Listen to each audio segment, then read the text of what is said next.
How to fix SSD not showing up on Windows. What is up everybody? Welcome back to the channel. In today's tutorial, we're going to see how you can easily fix if your SSD is not showing up on your Windows.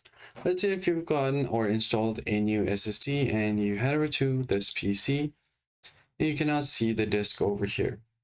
In that case, there are some things you need to consider.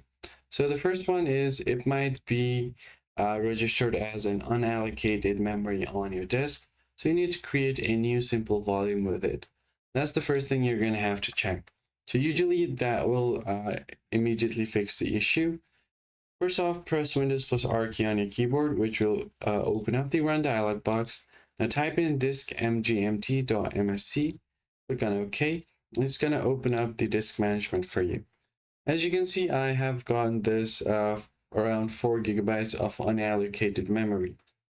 Let's just say that you have your SSD, however much the storage is, it's going to be listed right up here.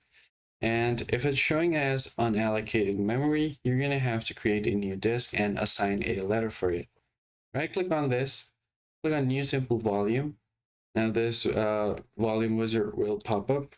Keep tapping next, enter the size, and tap on next again. Now assign any letter you want. I just do I, and then tap on next again. Now on the file system, make sure it's NTFS. Now allocation unit size, it's going to be default, and then you can name it new simple volume. I'll just do something like this. Now just tap on next and tap on finish.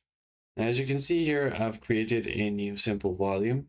If I head over to this PC here, I'm able to see there are 3 separate new volumes on the disk. And that's basically it. That's how you can fix your SSD not showing on Windows. If you found the tutorial helpful, hit the like button down below, subscribe to this channel, and I'll catch you guys in the next one. Thanks for watching.